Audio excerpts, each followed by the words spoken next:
प्रिय विद्यार्थियों, good morning. आज हम विषय हिंदी चिट्ठियों की अनूठी दुनिया वर्कशीट नंबर 11 को कर रहे हैं। और ये जो आज की वर्कशीट है ये कक्षा 8 के विद्यार्थियों के लिए है। जैसा आप पहले लिखते आ रहे हैं, यहाँ पर विद्यार्थी अपना नाम लिखेंगे, यहाँ पर आप अपने अध्यापक या अध्यापिका का नाम लिखेंगे। आइए जानते हैं इसके बारे में। पिछली शताब्दी में पत्र लेखन ने एक कला का रूप ले लिया था। प्यारे बच्चों, जो पिछली जो शताब्दी थी, पत्र जो लिखते थे हम, उसने कला का रूप ले लिया था। ठीक है ना। इस डाक व्यवस्था के सुधार के साथ पत्रों को सही दिशा देने के लिए विशेष प्रयास की गई। भी डाक व्यवस्था में सुधार लाना था, तो जो पत्रों को सही दिशा देने के लिए बहुत से प्रयास किए गए कि पत्र को कैसे लिखा जाए, पत्र का फॉर्मेट कैसे होना चाहिए। ज़्यादा से ज़्यादा पत्र लिखने के लिए बच्चों को और बड़े लोगों को प्रेरित भी किया गया। कई प्रतियोगिताओं का भी आयोजन किया गया।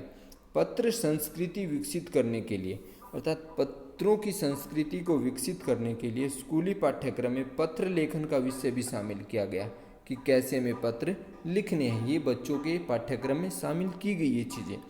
भारत ही नहीं, दुनिया के कई देशों में ये प्रयास चले कि विश्व डाक संघ ने अपनी ओर से भी काफ़ी प्रयास किए। जो पत्र की संस्कृति विकसित करने के प्रयास भारत नहीं बल्कि भारत से बाहर भी अनेक देशों में प्रयास चले। और विश्व डाक संघ ने भी काफ़ी प्रयास किए। क्या प्रयास किए कि विश्व डाक संघ ने जो 16 वर्ष से कम आयु वर्ग के बच्चों के लिए पत्र लेखन प्रतियोगिताएं आयोजित करने का सिलसिला सन 1972 में शुरू किया। अर्थात विश्व डाक संघ ने जो है 16 वर्ष से कम आयु के बच्चों के लिए पत्र लेखन के लिए प्रतियोगिताएं आयोजित करनी शुरू की। और कब की? 1972 ईस्वी में शुरू की। और यह सही है कि खास तौर पर बड़े शहरों और महानगरों में संचार साधनों के तेज विकास तथा अन्य कारणों से पत्रों की आवाजाही क्या हुई है? प्रभावित हुई है। लेखक कह रहा है कि जो बड़े बड़े महानगर हैं, शहर हैं, उनमें संचार के साधन, अब संचार के साधन में बहुत सी चीज़ें आते हैं, रेल है, डाक है, सब संचार में आते हैं। इनके कारण जो है पत्रों की आवाजाही प्रभावित हुई है। जैसे आजकल टेलीफोन आ गया, तुरंत फ़ोन मिलाया, काम खत्म, मैसेज भेज दिया, व्हाट्सएप से पहुंच गया। पहले सारे काम पत्र के माध्यम से होते। कह रहे जब से संचार के साधन आए तो इनकी आवाजाही कुछ कम हो गई है। पर देहाती दुनिया आज भी चिट्ठियों से चल रही है। देहाती मतलब गाँव के जो लोग हैं आज भी चिट्ठियों के सहारा ले रहे हैं। फैक्स, ईमेल, टेलीफोन, मोबाइल ने जो है चिट्ठियों की तेज़ी को रोका है, पर व्यापारिक डाक की संख्या लगातार बढ़ रही है।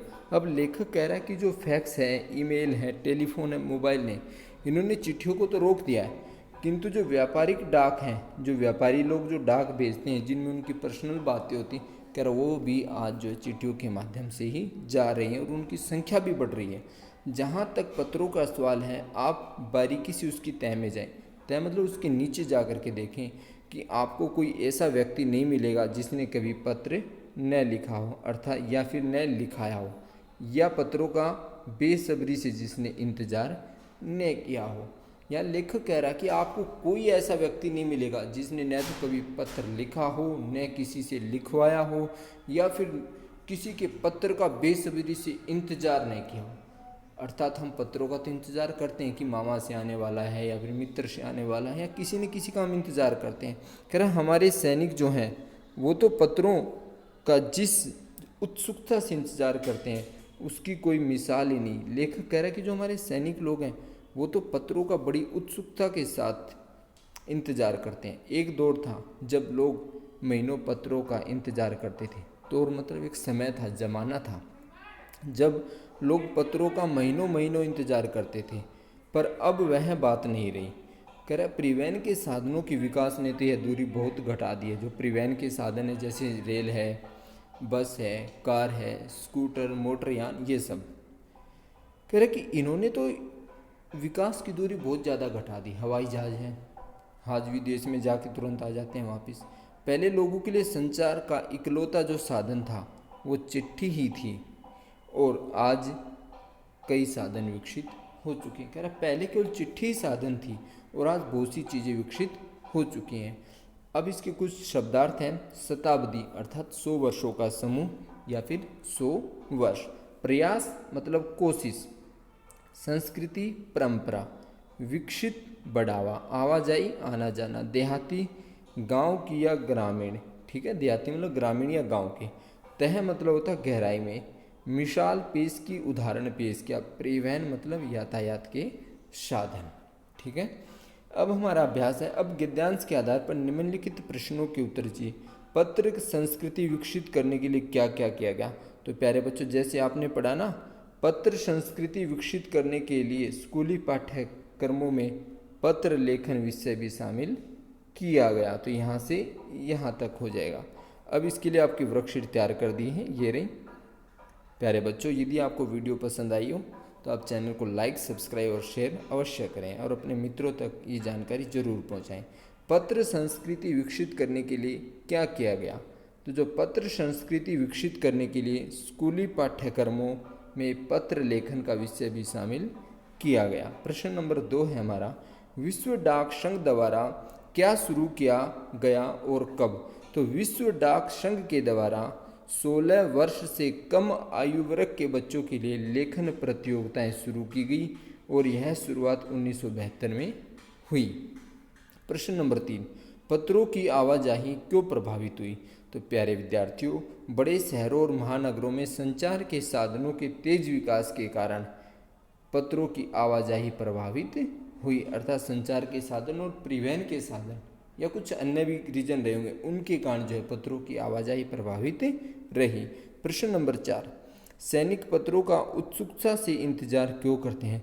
तो प्यारे बच्चों, सैनिक अपने परिवार के लोगों से काफ़ी दूर रहते हैं, उनका मिलन भी कई कई महीनों बाद होता है। वे अपने परिवार के लोगों से संपर्क पत्र के माध्यम से ही साधते हैं और अपने भावों को व्यक्त करते हैं और उनकी बातों को जानते हैं। तो इसलिए जो सैनिक लोग हैं उत्सुकता से पत्रों का इंतजार करते हैं। प्रश्न नंबर 5, पंडित जवाहरलाल नेहरू के अनुसार हजारों साल पहले संचार के साधन क्या क्या थे और बदलते बदलते क्या हो गए?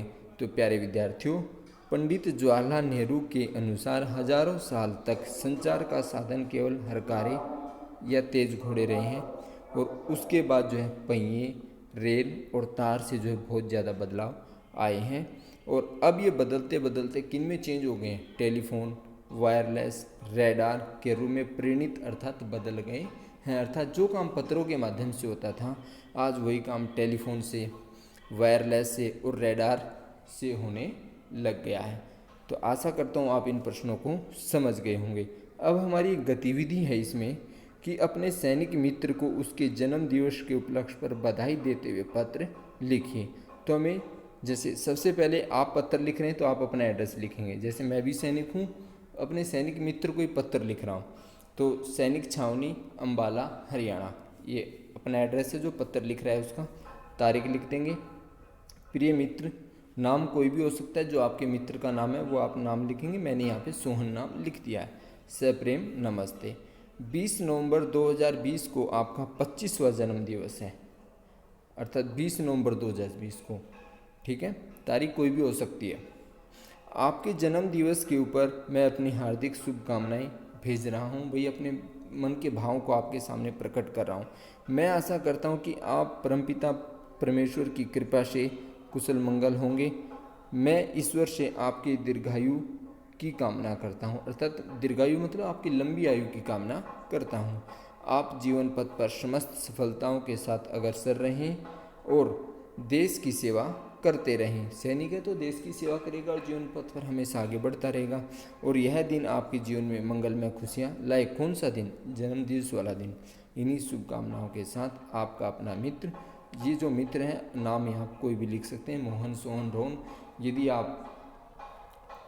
आपकी कोई सखाया मित्र है, सहेली है, आप उसका भी नाम लिख सकते हैं। ये कोई लड़की लिख रही है तो आप अपनी किसी सहेली या सखी का नाम लिख सकते हैं।